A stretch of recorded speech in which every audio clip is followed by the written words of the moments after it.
Hello again, guys. This is going to be hopefully a quick little public service announcement from yours truly regarding just the basic subject of maintaining your fluids and making sure that you always keep on the lookout for things that could cause you problems down the road. Now, you might be wondering, why is this car slightly up in the air with the back wheels off? Well, today's issue is we are going to talk about the infamous failure of the power steering coolers that the later LS1 cars have, and what you can do in the meantime to kind of mitigate it and pretty much solve the problem in the end, especially if you're on a budget. Let's start by talking about these power steering coolers just themselves as a component. Now, these power steering coolers were standard equipment on all LS-powered 4th gen GM F-bodies in 2001 and 2002. Earlier years, like 98, 99, and 2000, they were reserved for the SS models, WS6 Trans Ams, and the Firehawks, to my understanding, but they were not equipped on the Z28s and the standard base Trans Am cars. But nevertheless, if you have a 2001 or a 2002 V8 Camaro or Trans Am, you're guaranteed to have this piece, assuming that the car is still relatively stock. Now, what's interesting about this cooler, it's not a typical oil to air, style radiator type cooler. What's strange about this piece is that it's a water to oil, which you can already probably tell where this is going when it comes to the failure. The way this works is, obviously those two black pieces on the end here are part of the upper radiator hose, which goes from, obviously, top side of the radiator to the engine block. Now, this cooler is pretty much the embodiment of this metal sleeve. These two nipples down below, and you will have these two 3/8 lines, one of them going to the power steering reservoir as a return, and one which would be coming from the power steering rack going into the cooler. Here's an up close and personal with the stock power steering cooler, and if you've never seen the guts of this thing before, this is exactly what it looks like. There's that inner tube which the coolant will pass through like a standard radiator hose, but then also you have this finned area. You can see a little bit of light through them, through all the individual channels, and what happens here is that the power steering oil from the rack comes through one side of the unit and will ride as an outer sleeve over top of the coolant and then do a heat transfer and then go back into the power steering reservoir. Now, even though company literature calls this a cooler, really when you think about it, it's nothing more than a heat transfer, which isn't necessarily what you want. Now, this could be kind of beneficial if you drive in a northern climate where there's colder weather, or you experience more cold starts, because at least in colder weather, what would happen is as your coolant temperature rises after engine start, they would help change the viscosity of the power steering oil, which would benefit the pump not to work as hard. But the problem comes when you experience higher temperatures or higher ambient temperatures, and that both the coolant is hot and the power steering oil is hot, because then whichever one has a higher temperature is just going to be bleeding that excess heat into the other system, whether it be your coolant is really hot from just driving around in really warm weather. That's going to heat your power steering reservoir, and likewise, if your pump is just working and working and working and heating the oil up, then that hot oil is going to do nothing but raise your coolant temperature, which obviously nobody wants. So I haven't seen the numbers myself compared to a car that does not run this cooler, that just runs a standard radiator hose, if there's actually a benefit to this cooler being in place over no cooler at all. But I do have my doubts, and the problem arises with this because, fortunately, when it comes to this car, I do pretty regular fluid changes on this thing, usually every May or June. And what I discovered was, when I went to go change my power steering fluid and my coolant, because I do that on a regular basis, popped the caps off, and the power steering reservoir had, thankfully, not the orange latte creamsicle color, but it was a little on the red side, which this car still runs orange coolant. So that was kind of the first thing that raised an eyebrow to me. The second thing was when I took the radiator cap off and I saw just a few little small beads of bright purple oil, which I run royal purple in the power steering reservoir. And I knew something was up there. Now, most people would think that oil in the radiator is indicative of an absolute head gasket failure. And in most cases, you would be right. But since this car has this wacky oil to water cooler and not a standard air to oil cooler, I knew that this was most likely the culprit, especially considering the oil found in the radiator was practically brand new. The oil found just inside the radiator cap had absolutely no carbon buildup in it at all, like engine oil would after thousands of miles, which it had incurred before I went to change the fluids. So I feel very confident saying that this was the culprit of the failure. So if you yourself are lucky enough to catch this problem early on before it develops into something much worse, then you pretty much have two options, just like I did. You can either install a new cooler or you can eliminate the cooler altogether. But either way, what you're going to have to do, obviously, is you're going to need access to that upper radiator hose, which obviously accesses the block right there. You're going to have to take your intake off, get the wire harnesses out of the way, and you're also going to have to get the battery out to pull the coolant reservoir as well. Even if you're not one of those people that disconnects the battery to protect electrical circuitry, you're going to have to get that coolant reservoir out of there anyway.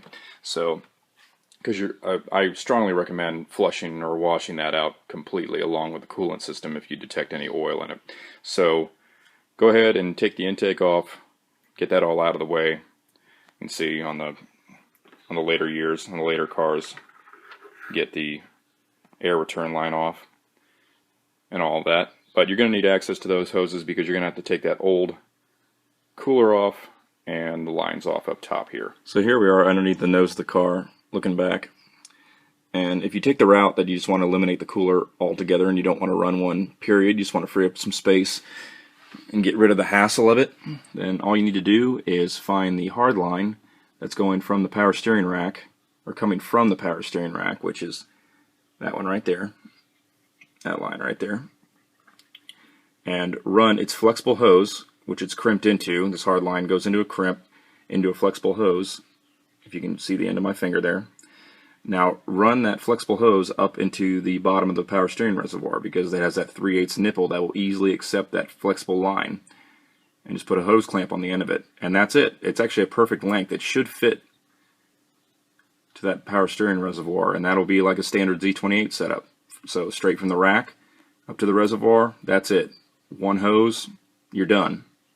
Now if you want to go the direction that I did and you still want to have a little bit of power steering cooling going on, then what you can do is you can order a small cooler like how I have here. You can either get one for what would be a standard transmission cooler or a power steering cooler, a specific power steering cooler, which this one I think was listed as a power steering cooler, but that's unimportant.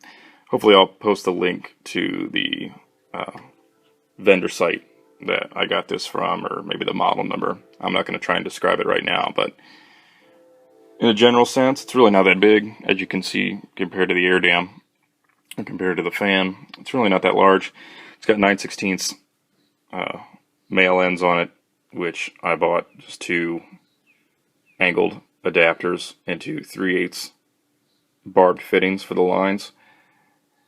And how I did this was, instead of how I mentioned before, that line going into the reservoir, or going back to the reservoir, what I did was, you can see it, I ran the line from the rack over a little bit, and that is going to be this hose on the right, between the pair. This hose on the right goes into the cooler, and then cycles through the cooler, comes back out this hose on the left hand side of the video.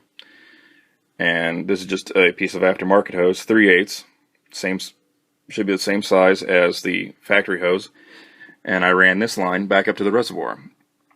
So The plumbing for it is identical to the factory cooler, but the cooler style is different and the location of the cooler is different, obviously. Now, if you're wondering how I mounted this cooler, what I did was I just got a couple fender washers. Let me see if I can get some better light up there. Just got a couple fender washers and a bolt and a nut and put it in the bottom of the radiator support up there. You see the threads on the end of the bolt. And I also put a little bit of cork, some pliable cork in between the cooler flange and the body, so it wouldn't be metal on metal contact, wouldn't chafe anything, and wouldn't promote corrosion if the paint were to wear off. So I just ran a fender washer and the radiator support and a bolt through the flange that obviously comes on the cooler, and that's how I mounted it. Just one on each side. That's it. Pretty simple install. And I still have a little bit of clearance between the air dam and the cooler. Thankfully the cooler, this cooler in particular, has an insulator on the outside of the fin, so even if it were to get a little hot, it's still plastic on plastic content or contact, and I don't think the temperature is going to rise enough to melt even the insulator on the fins. This car is not an autocross car, so the power steering system isn't going to be demanded too much of. And typically, power steering temps in these cars that I have seen, it usually runs around 150 without a cooler. So whatever hose you get or whatever components you use, just anticipate at least 150 degrees being ran through the system. And make sure, if you do buy an aftermarket hose like I do, make sure you get one that's rated for the transfer of a fluid like a power steering oil or a transmission oil, so it doesn't want to perspirate that oil through the material of the hose. But yeah, that's exactly where I put the cooler. And like I said, the factory line, which you can see has the corrugated insulation on it, that's the factory hose from the car coming off the rack. Just routed it over into the cooler, comes through into the aftermarket hose, which runs all the way up to the reservoir.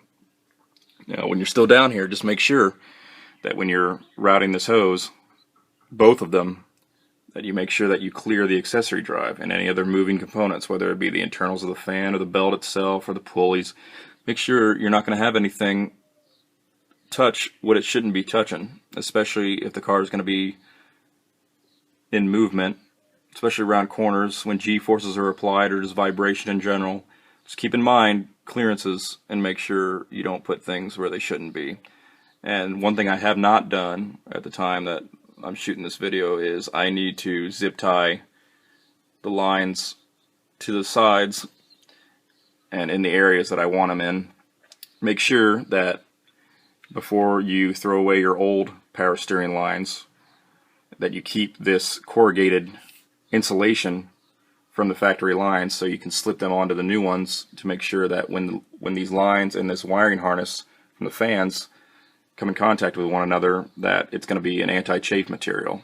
So you're not going to have direct rubber line on rubber line contact, which may eat through them eventually, given, depending on how long you have this fit on the car, or how long you anticipate the lines will be on the car. So it's good to save that insulation material right there and fit it onto the new line if you do buy a new line like I did. So that's all you need to do to take care of what's down here. And you can see there's much more clearance now without that cooler, because there's the upper radiator hose where that cooler would normally be located. So it frees up some space and it gets rid of the problem of this coolant to oil transfer that this car was having. Now just really quick up top here, let's take a look at this upper radiator hose. Now this would be the location of that power steering cooler. It would be just forward of this clamp right there that holds the line in place, just directly in front of the power steering pulley. Now what I did was, the hose that I chose to source is a direct replacement for a 98 or 99 Z28. So if you go to order this upper hose, just to make it less complicated, do not ask for your model year. And when I say that, an 01 or an 02, if you have an 01 or an 02 car, do not ask for an 01 or 02 upper radiator hose, because you're just going to get those two little elbows, those rubber elbows for the cooler, which was shown earlier in the video. Ask for a 98 or 99 Z28 upper radiator hose, and it's a direct fit, obviously.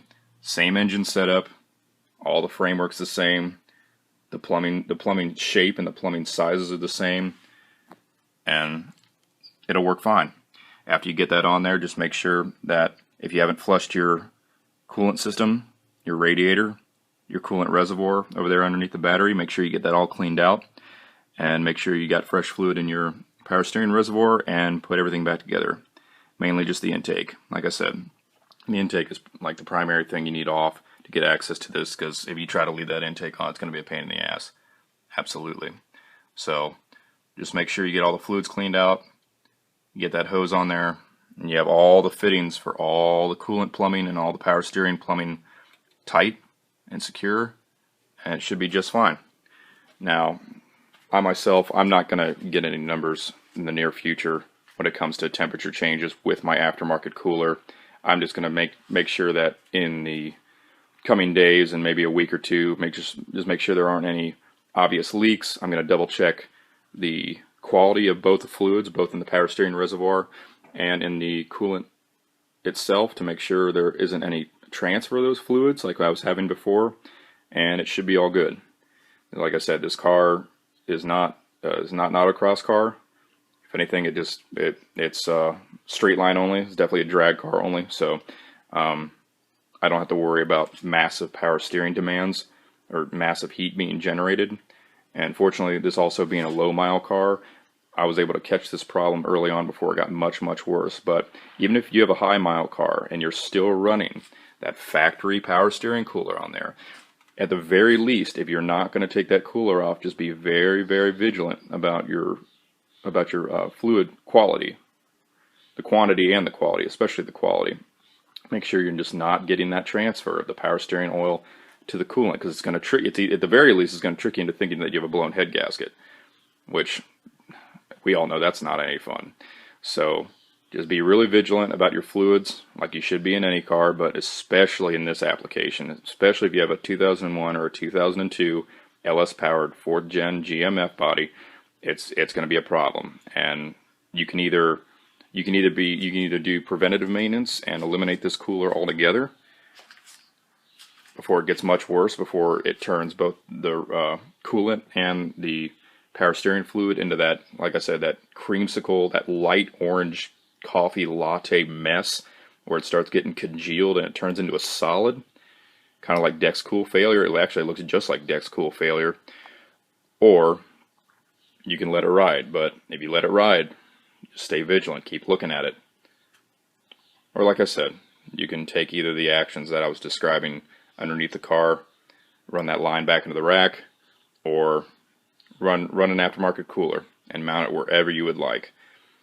There's more than one location you can mount that cooler in. I just chose the location I did for accessibility, and I knew I was going to have a small cooler anyway. My system doesn't have a lot of demands on it, so I just wanted to make sure that it wasn't going to interfere with anything, that moving parts weren't going to touch stationary items, and everything was going to be good. So thanks for watching, guys. Hopefully this helps. Feel free if you have any questions regarding the setup that I did or my understanding of the system in general. Be sure to either leave me a comment or send me a message or something. Always be sure to respond in a timely manner, I guess. So that's all. Have a good day, guys.